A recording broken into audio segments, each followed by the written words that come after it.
Kemudian dari kisah Israili ada sosok nabi yang bernama Nabi Yakub alaihis salam.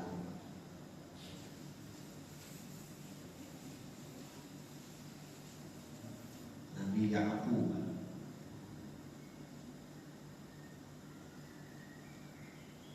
Nabi Yakub ini adalah salah satu nabi yang ayahnya nabi, kemudian kakeknya juga nabi.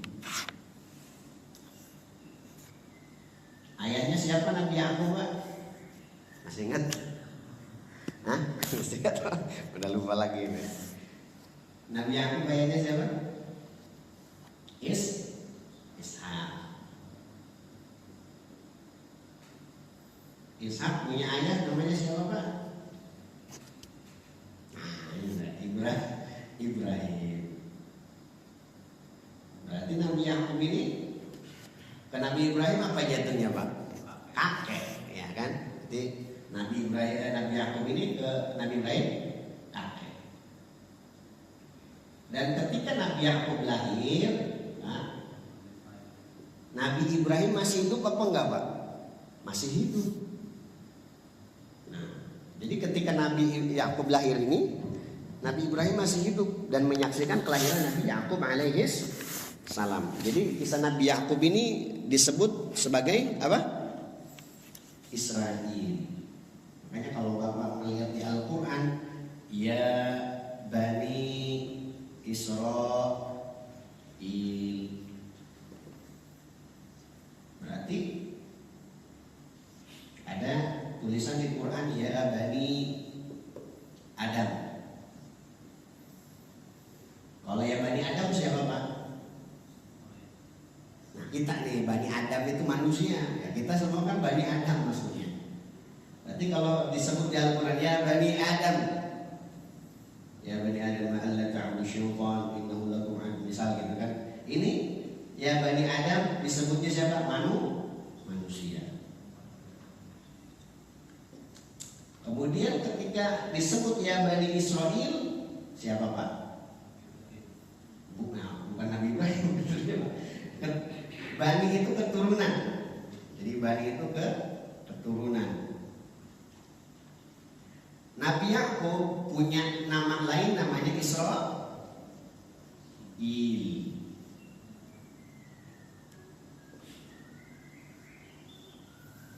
Yakub namanya siapa, Pak?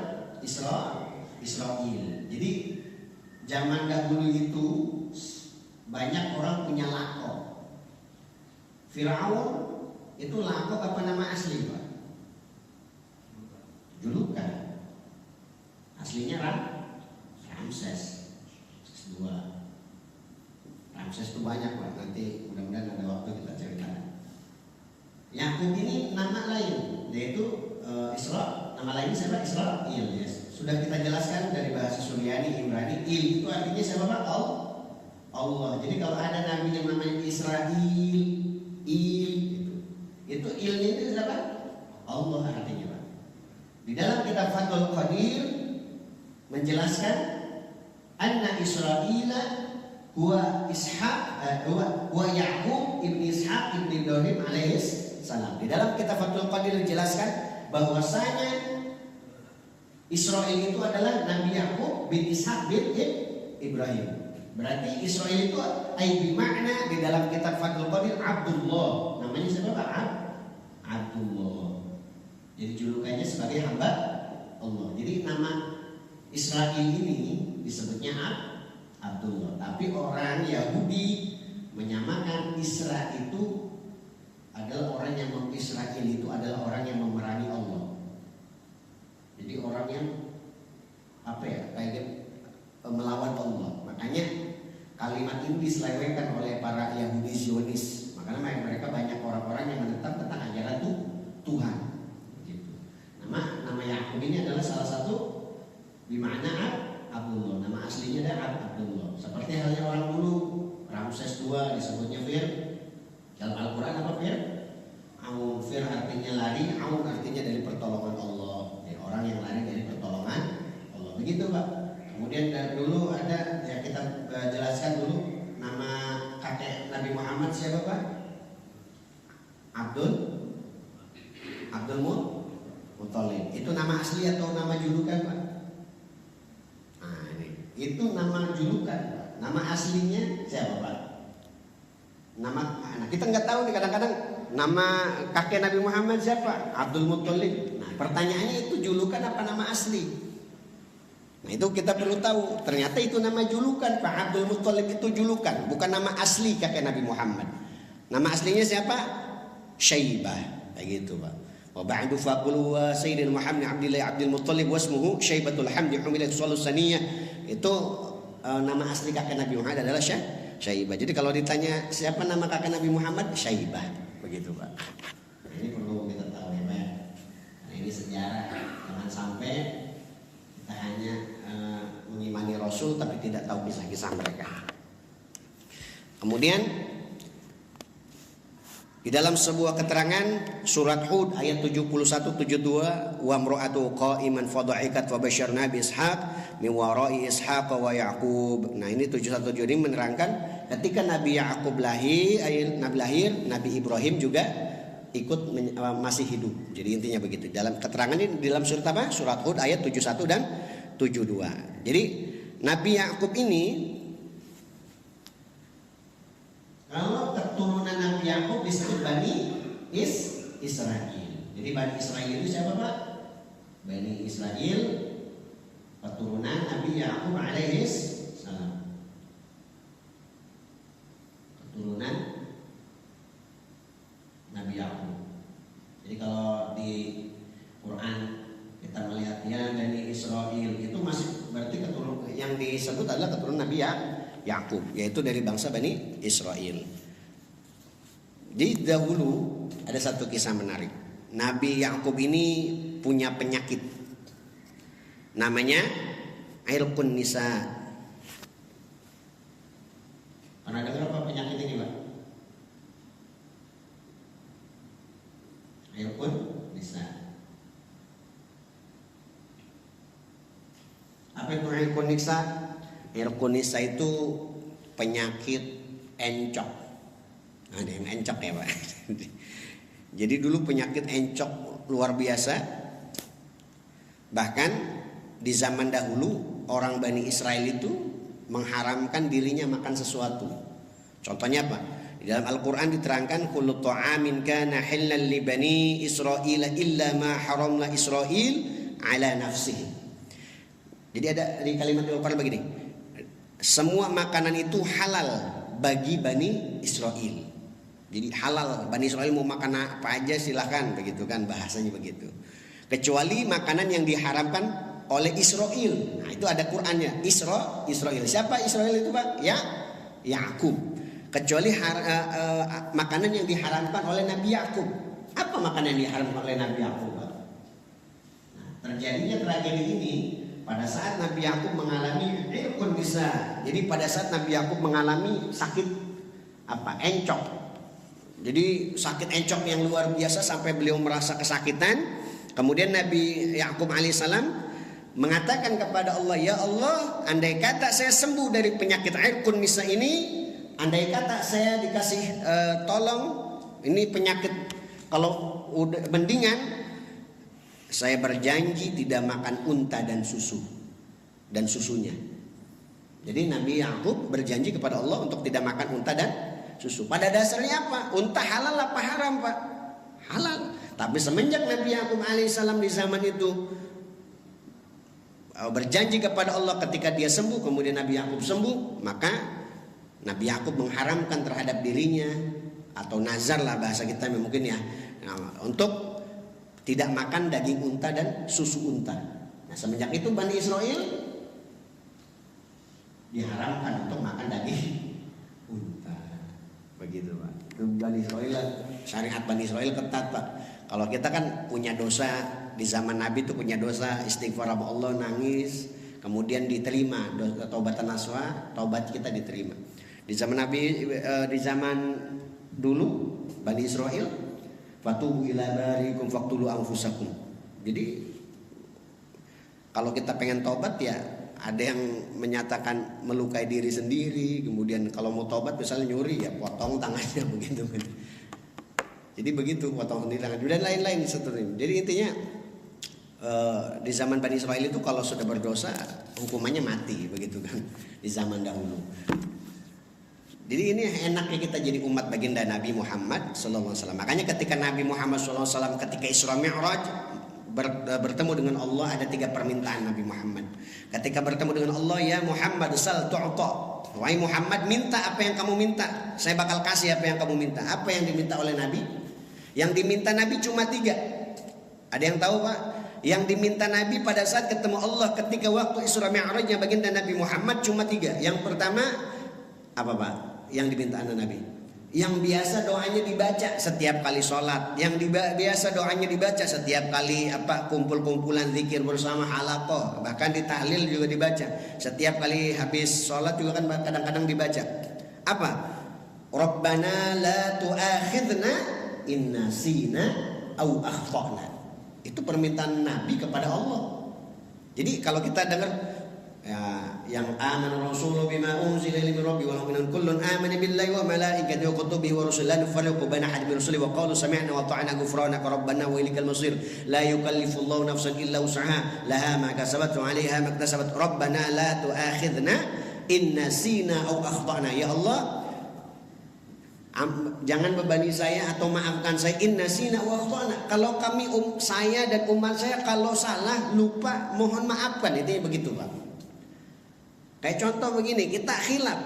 Di zaman dahulu orang sebelum Nabi Muhammad, ketika mereka berbuat salah, contoh tidak mau beribadah kepada Allah, tidak mau sholat, ya kunu qiradatan khasiin. Mereka apa? Jadi monyet Pak, langsung diazab Allah. Ada yang durhaka sama orang tua, dikutuk langsung jadi Allah, jadi babi di zaman dahulu. Tapi di zaman Nabi ada orang durhaka sama orang tua, masih dimaafkan selama dia masih dibukakan jalan pintu taubat oleh Allah. Rabbana la tu'akhidna. Kenapa? Ini doa Nabi yang pada saat Isra Mi'raj diminta langsung kepada Allah. Ya Allah, jangan siksa saya, jangan siksa umat saya ketika umat saya innasina, ketika umat saya lupa, au akhtana, ketika umat saya buat salah. Makanya ini kasih sayang Allah kepada umat baginda Nabi Muhammad. Di zaman dulu, mohon maaf Pak, orang zaman dulu ada LGBT. Di zaman Nabi Lut, cowok suka cowok, perempuan suka perempuan, laki-laki suka laki-laki. Kemudian apa yang terjadi? Allah langsung langsung azab. Itu tanah langsung dibalikkan oleh Allah Subhanahu wa taala di zaman Nabi Lut. Nah, di zaman Nabi Muhammad kira-kira yang model begitu, yang LGBT banyak apa enggak, Pak? Banyak, Pak. Di zaman sekarang malah justru mungkin lebih banyak dari zaman dahulu. Kemudian yang durhaka sama orang tua banyak enggak, Pak? Banyak.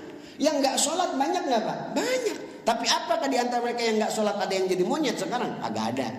Zaman dulu di zaman Nabi Isa alaihissalam ada orang ahli ibadah, begitu kan? Kemudian satu kampung ahli ibadah, tapi gara-gara satu orang maksiat di kampung tersebut itu langsung dikasih kemarau sama Allah. Tumbuhan nggak tumbuh, air nggak mengalir, kagak ada di zaman sekarang. Yang maksiat banyak nggak? Yang nggak sholat banyak. Tapi apakah ada kejadian kayak gitu? Kagak Pak. Tapi itulah kasih sayang Allah kepada umat baginda Nabi Muhammad. Nah, kemudian doa Nabi yang kedua apa? Rabbana wala tahmil alaina isran kama hamaltahu 'alal ladzina min qablina. Jadi ya Allah, jangan azab kami, umat kami sebagaimana umat-umat sebelum kami. Yaitu yang tadi Pak. Di zaman dulu mah orang nggak sholat langsung dikutuk gitu kan. Di zaman dulu orang durhaka langsung dikutuk. Tapi di zaman kita, di zaman Nabi, umatnya Nabi, berapa banyak dosa zina banyak, dosa judi online apalagi judi banyak. Di zaman Nabi Nuh orang judi, masya Allah. Orang syirik kepada Allah judi langsung dikasih banjir Pak. Masya Allah. Tapi di zaman Nabi Muhammad seberapa banyak apapun dosa digabungkan, itu dosanya diampuni sama Allah Subhanahu wa taala selama dia mau bertobat kepada Allah Subhanahu wa taala. Kemudian yang terakhir, Rabbana wala tuhammilna ma la taqata lana bih wa'fu 'anna waghfir lana warhamna anta maulana fansurna 'alal qaumil kafirin. Itu ya Allah, jangan bebani saya dan umat saya, karena umat saya dan saya itu adalah umat yang kondisinya lemah Pak. Kita itu umat yang lemah. Jadi makanya itulah doa Nabi yang diijabah langsung oleh Allah Subhanahu wa taala. Nah, itu jadi Nabi Ibrahim alaihissalam dulu pernah mengalami irqun nisa atau sakit apa namanya, Pak? Sakit encok. Kalau bahasa kita mungkin ginjal atau apa gitu ya. Tapi kemudian disembuhkan oleh Allah. Kemudian kalau di zaman Nabi dikasih tahu sama Nabi, orang yang punya penyakit encok, nih ada, mau dibaca hadisnya, Pak. Nah, di dalam sebuah di pengobatan Tibun Nabawi ini masyhur hadis ini.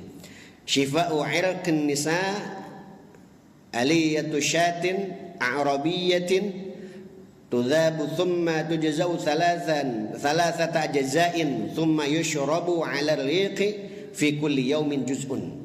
Jadi obat daripada irqun nisa adalah lemak dari ekor domba pedalaman Arab. Begitu. Jadi domba pedalaman di ekor domba, lemaknya itu jadi obat. Ini kata Nabi. Kemudian ditumbuk, direbus, dicairkan, kemudian dibagi 3 bagian. Jadi satu ekor itu dibagi 3 bagian dan diminum di pagi, siang dan sore saat perut masih kosong. Jadi diminum oleh orang penderita irqun nisa yang memiliki encok. Jadi kalau Bapak sakit encok, obatnya apa tadi, Pak? Obatnya apa, Pak? Ekor domba, Pak ya. Domba sama kambing sama nggak sih ya? Beda ya, Pak? Ya mungkin ya kalau memang nggak ada domba ya mungkin kambing bisa kali, Pak ya. Itu obat kuat berarti, Pak. Di zaman dulu juga Nabi Yakub juga mengalami namanya buta. Nabi Yakub mengalami apa, Pak? Pernah dengar kisahnya? Nabi Yakub itu pernah buta. Dulu pas ketika beliau kehilangan Nabi Yusuf alaihissalam.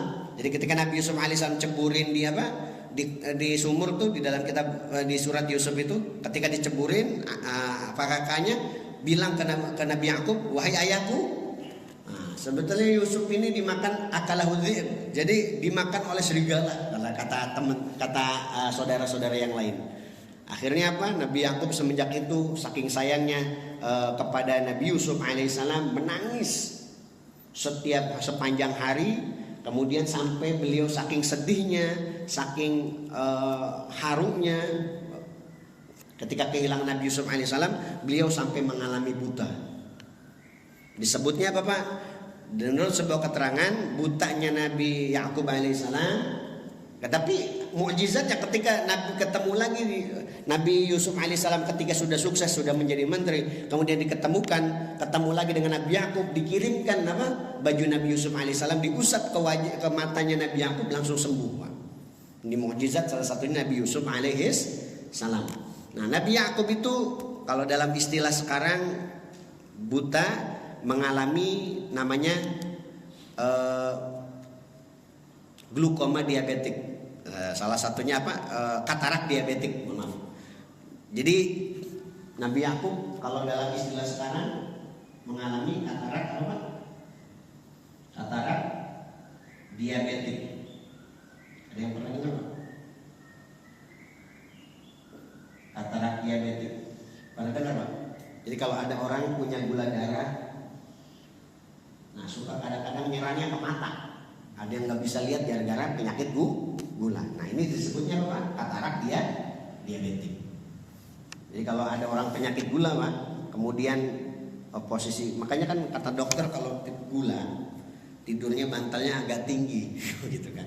Biar kenapa? Jadi aliran darah itu nggak nyerang ke mata. Kadang-kadang ada orang penyakit gula ngedengap aja gitu. Jadi ketika tidur itu kan aliran darah ke kepala itu langsung, gula darah ketika menyerang ya langsung ke saraf-saraf mata, Pak. Jadi dari pembuluh darah nyerang saraf mata, akhirnya mengalami apa, Pak? Katarak diabetik. Seperti yang dialami oleh Nabi, menurut ulama itu mirip seperti yang dialami oleh Nabi Yakub alaihissalam. Jadi katarak diabetik ini penyebabnya apa? Apakah Nabi Yakub makannya nggak sehat? Bukan begitu, Pak. Jadi dalam istilah kedokteran, katarak diabetik ini itu terjadi pada saat seseorang mengalami stres. Sama bisa terjadi, Pak. Ya tergantung, ada sebab akibatnya. Banyaknya dia mengalami. Jadi ketika Pak, ketika orang makan manis-manis itu bisa mengalami apa, Pak? Lonjakan gula darah. Makanya kalau ada orang makan manis gerak.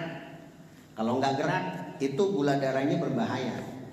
Kalau misalnya ada orang makan manis gerak. Jadi intinya sih banyak gerak ya. Sebetulnya. Jadi katarak diabetik ini terjadi ketika ada orang mengalami depresi, memikirkan sesuatu hal, kemudian akhirnya apa? Ketika dia mengalami depresi, kemudian down dalam psikologinya, maka insulinnya akan turun dan glukosanya naik. Ketika glukosa naik itu, terjadinya apa? Lonjakan-lonjakan tersendiri.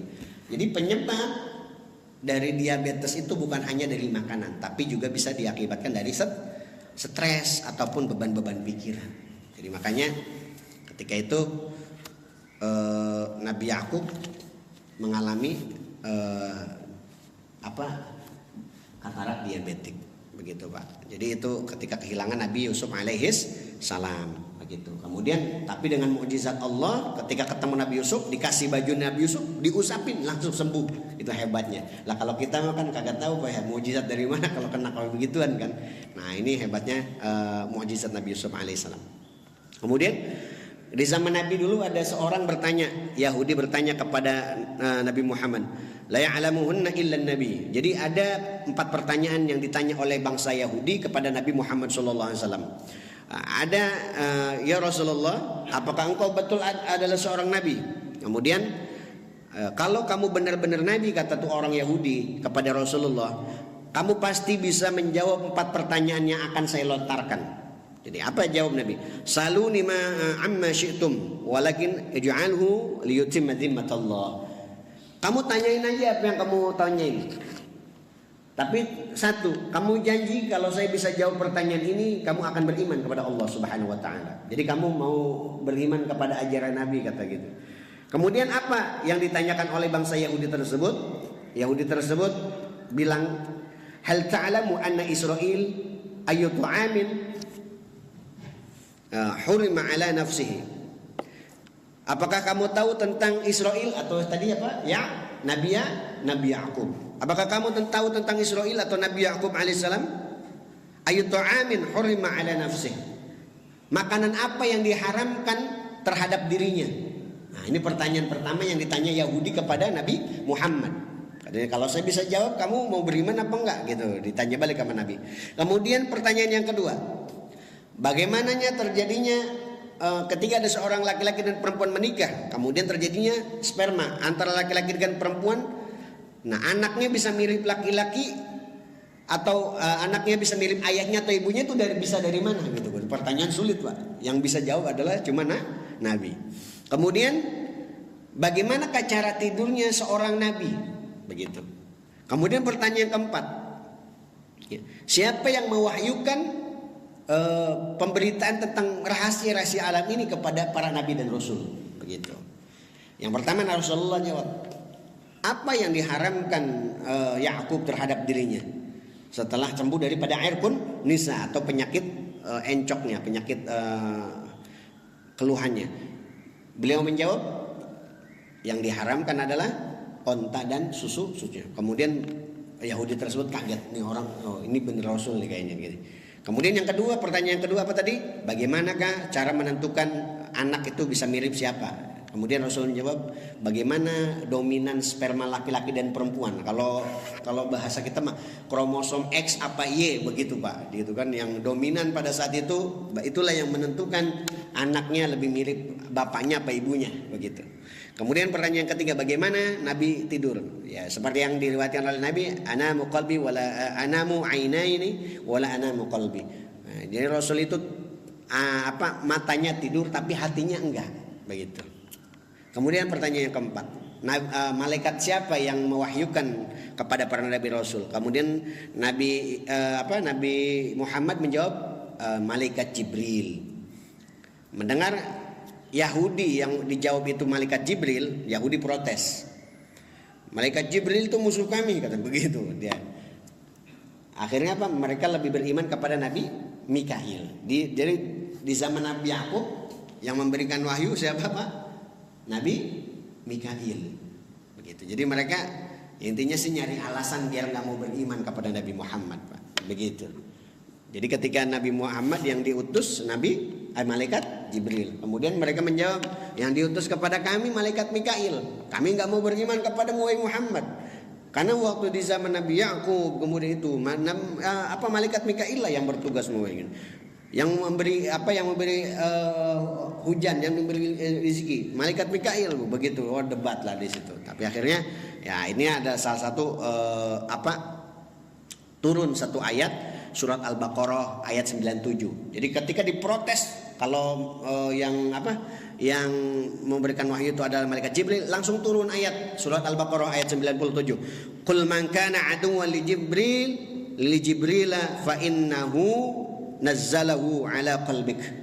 Jadi katakanlah wahai Muhammad, barang siapa yang memusuhi malaikat Jibril, kata Allah, maka Jibril itu sesungguhnya telah mewahyukan atau menurunkan Al-Quran ke dalam hatimu dengan izin Allah Subhanahu wa taala. Jadi langsung dibantah sama Allah dengan sebuah ayat. Jadi itulah sebab turunnya ayat surat Al-Baqarah ayat 97. Jadi mereka ini orang-orang Yahudi ini nggak mau beriman kepada Nabi karena memang banyak beralasan, diantaranya banyak alasannya. Itu Nabi Muhammad yang ini mewahyukan malaikat Jibril, saya mah pengennya malaikat Mikail begitu, Pak. Jadi memang begitulah Yahudi, Pak. Nah, jadi Nabi Yakub alaihissalam ini ketika masih remaja, beliau disuruh ibundanya pergi ke negeri namanya Haran. Ketemu pamannya, berarti dari Ishak ya, Pak. Pamannya itu yang namanya Laban. Ini di dalam kitab Israiliyat ya. Bapak mau nama-nama ini mau dihafalkan nggak berdosa. Nggak hafal nggak berdosa, tapi setidaknya kita tahu. Jadi Nabi Yakub itu dalam versi mereka itu Nabi Yakub disuruh menemui pamannya di negeri Haran. Nama pamannya siapa, Pak? Namanya Pak? Laban. Nah, di tengah perjalanan dia tidur. Kemudian di tengah tidurnya itu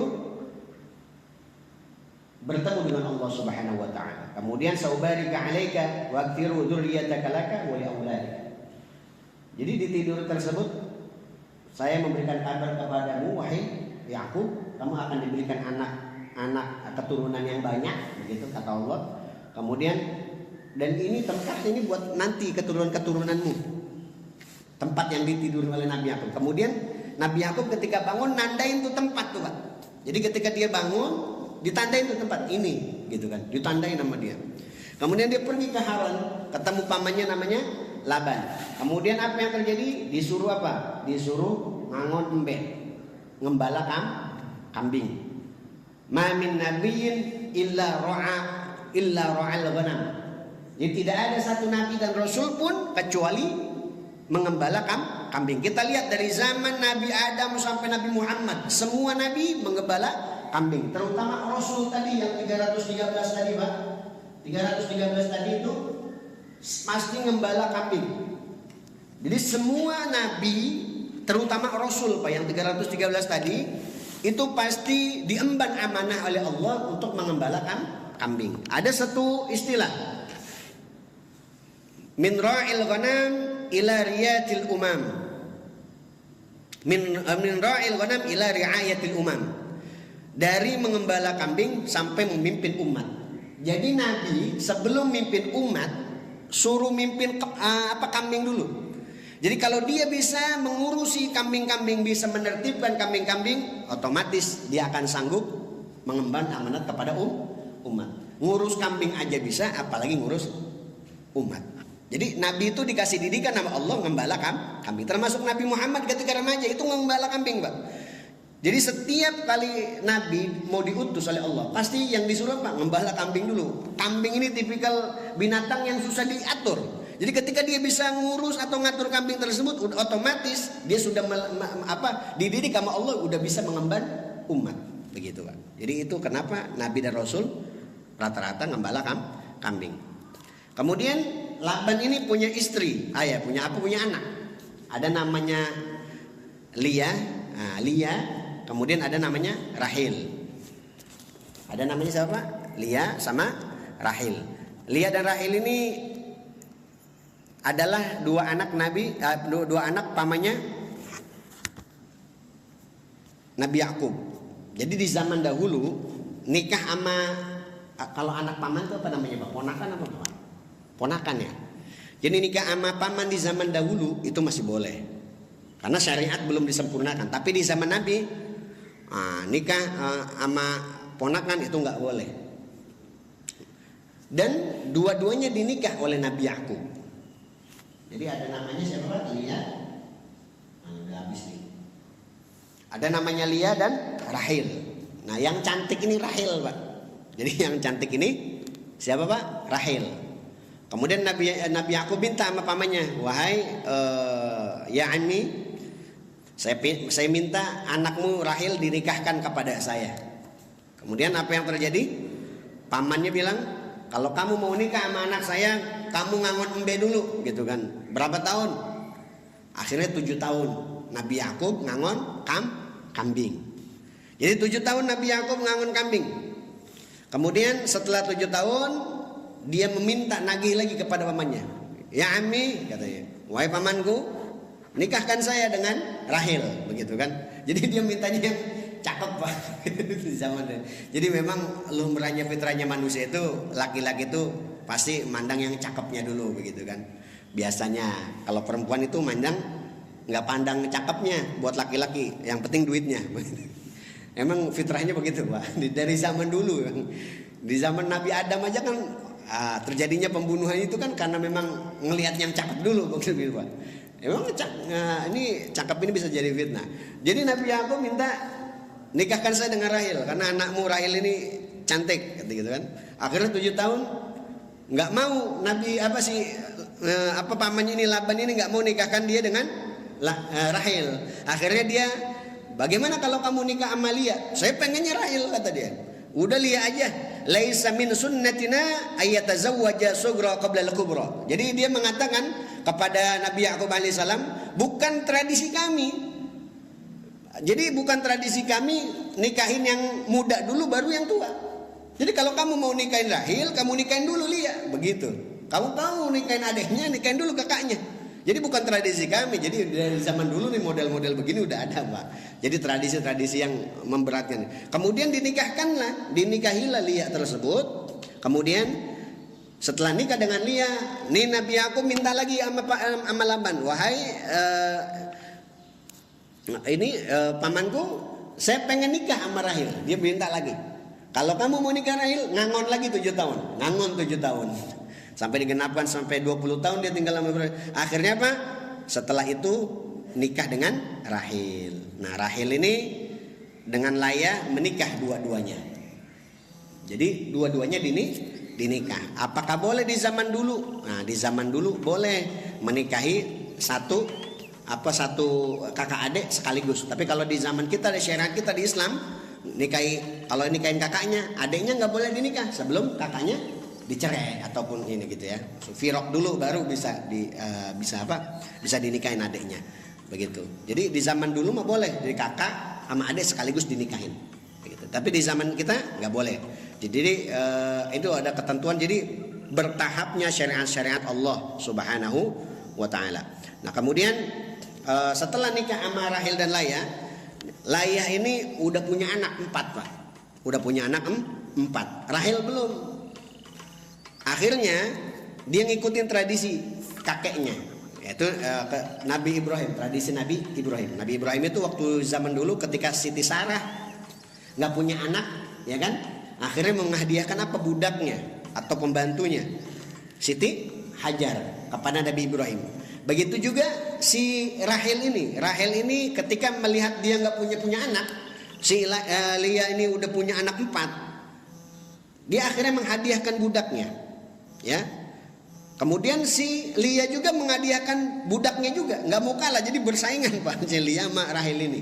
Jadi si Lia ngasih budaknya untuk dinikahin oleh Nabi Yakub, kemudian si Rahil juga memberikan budaknya untuk dinikah oleh Nabi Yakub. Jadi ada nama dua budak tersebut namanya Zalfah dan Balhah. Zalfah dan Balhah udah punya 2. Zalfah punya 2 anak lagi, Balhah punya 2 lagi anaknya. Akhirnya Rahil belum juga diberi keturunan oleh Allah. Akhirnya ketika Layah juga nambah 2 lagi. Berarti dari Lia itu atau Layah itu ada 6 anak.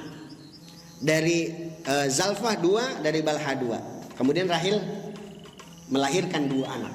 Yang satu namanya Benyamin, yang satu namanya Yusuf. Begitu Pak. Jadi yang satu namanya siapa Pak?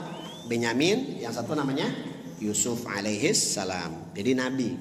Kemudian dari Layah siapa namanya? Ada Ruben, ada Sam'un, ada Levi atau Lewi. Ini Nabi Musa itu masih keturunan Levi dari Layah. Kemudian Yehuda. Yehuda ini Nabi Daud, Nabi Sulaiman ke Yehuda, masih anaknya lah Layah. Kemudian ada Izakhsyar, ada Zabulun. Itu ada 6 anak Layah. Jadi 6 anak Layah itu siapa? Ruben, Sa'un, Levi, Yehuda, Izakhsyar dan Zabulun. Kemudian 2 anak Rahil namanya Benyamin dan Yusuf. Kemudian Zalfa punya anak 2 namanya Jad atau Gad dan Ashir. Kemudian Balha punya anak 2 dan dengan Naftali itu. Jadi jumlah anak Nabi Yakub ada 12. Kemudian Nabi Yakub alaihissalam memiliki silsilah Yakub bin Ishaq bin Ibrahim bin Azar bin Nahur bin Saruj bin Ra'uf bin Balih bin Abir bin Syalik bin Al-Fahsyad bin Syam bin Nuh bin Lami' bin Matushalih bin Idris bin Yarid bin Mahlil bin Qainan bin Anush bin Syid bin Adam alaihis salam. Ya, beliau kemudian ketika memiliki anak Benyamin dan Yusuf, beliau ingat satu tempat tidur tadi Pak, sebelum dia dalam perjalanan ke Haran, ke Laban atau pamannya itu, beliau tidur dan sempat dikasih kabar oleh Allah Subhanahu wa taala. Saubarika 'alaika wa aktsiru dzurriyyataka laka wa li auladik. Kemudian tempat tersebut disebutnya apa? Disebut Baituil. Jadi beliau menamakan tempat tidur tersebut, yang tidur tadi, bahwa nanti keturunan-keturunanmu akan menduduki ini. Salah satunya keturunan dari Layah Nabi Sulaiman. Disebutnya apa Pak? Baituil. Il itu apa namanya? Allah. Il itu artinya Allah. Kemudian ada Mikail. Il itu artinya Allah. Jibril. Il artinya Allah. Nah, Baituil tersebut, yang ditiduri oleh Nabi Yakub ketika dalam perjalanan, beliau disebutnya sekarang Pak disebut Baitul Maqdis. Jadi Baituil dulu dibangun diinikan oleh Nabi Yakub alaihissalam, Baituil. Dan sebelumnya dari zaman Nabi Adam itu jarak pembangunan Masjidil Haram dengan Masjidil Aqsa itu 40 tahun. Jadi Masjidil Haram dulu baru Masjidil Aqsa begitu.